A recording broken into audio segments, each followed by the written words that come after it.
Untuk juara 3 dengan total nilai 123 itu jatuh pada ogoh-ogoh yang berjudul Tonyo.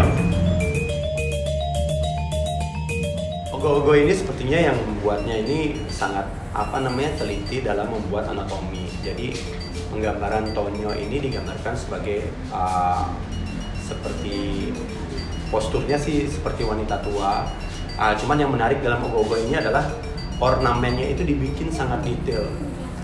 Kalau kita melihat aslinya ogoh-ogoh ini, bahkan kita melihatnya seperti ornamen ini bukan yang biasa ditempel pada ogoh-ogoh, tapi memang sengaja dirancang untuk ogoh-ogoh mini ini seolah-olah membuat ogoh-ogoh ini terkesan hidup. Dan pada bagian dasarnya itu ada display. Jadi ogoh-ogoh ini lebih mirip, kalau saya bilang lebih mirip dengan diorama. Jadi di bawahnya itu dia menggambarkan bahwa bagaimana sungai itu dikotori oleh sampah, dan di sana dibuat seolah-olah ada miniatur-miniatur sampah dari botol plastik sampai pada kresek yang ada sampah di dalamnya. Lalu di situ juga ada papan yang bertuliskan jangan buang sampah di sini. Bahkan ada yang isu yang paling terakhir yang paling ramai itu adalah ketika sampah masker itu ada di mana-mana, itu juga dimunculkan di situ. Menarik sekali. Selamat.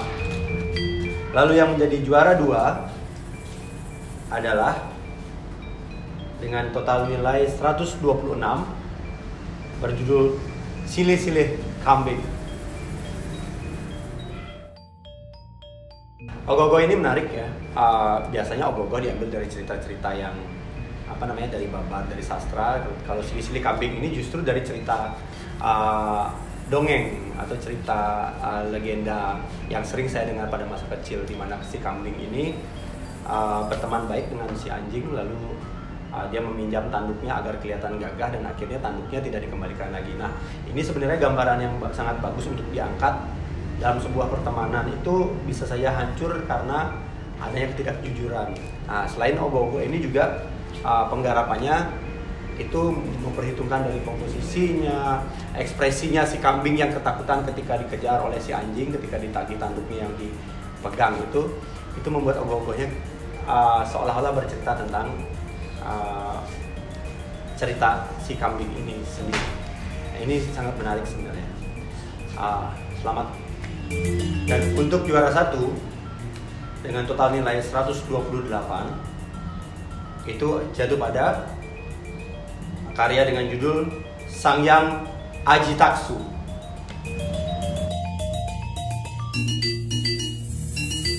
Ogoh-ogoh ini mempunyai beberapa kelebihan dari yang lain yang membuat akhirnya diputuskan untuk menjadi juara 1. Selain pengerjaan yang sangat detail, pemilihan ornamen juga sangat tepat ketika diletakkan pada ogoh-ogohnya. Jadi tidak terlalu besar dan tidak terlalu kecil. Ada juga penggarapannya itu dibikin sangat teliti, seperti umpamanya ornamen bagian rebab itu dibikin seolah-olah memang kelihatan dari ukurannya itu memang sesuai atau proporsi dengan ogoh-ogohnya sendiri, bahwa itu ukuran rebabnya tepat sekali. Lalu sampai hal-hal kecilnya, memilih ukuran senar pun itu sepertinya udah diperhitungkan sekali.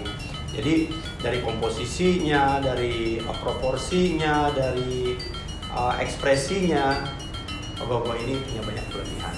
Selamat.